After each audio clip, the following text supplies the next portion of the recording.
we're just in a big avalanche of photos every day, but we tend to forget about the photos that are already there.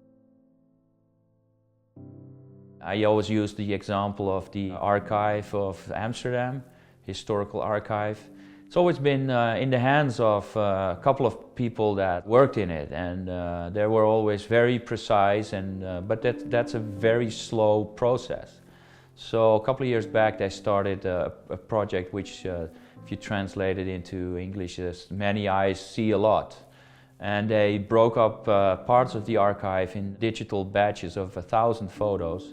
And they had people subscribe to it. So retired people, people that thought looking at historical photos is interesting.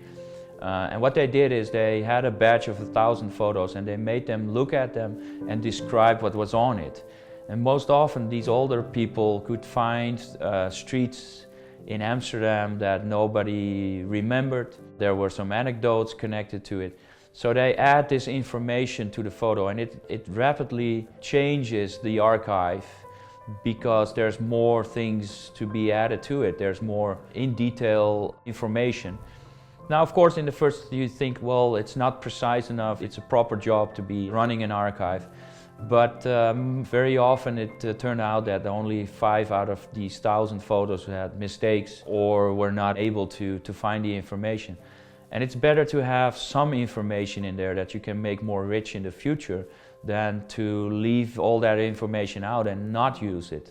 So to me, I think that would be a very good idea for many archives to use this system and use the wisdom of the crowd to help you out and find more information and add it to it.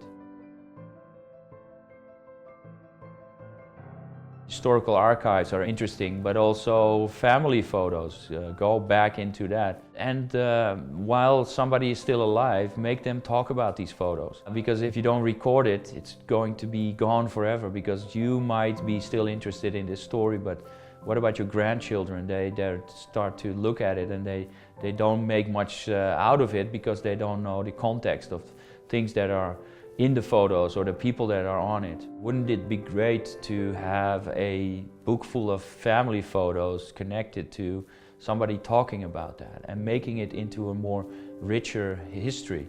Not like we had to do, go back into photos of families or relatives or people that you might have known and try to figure out what was going on. Let's do it now and use the tools that we have to do that.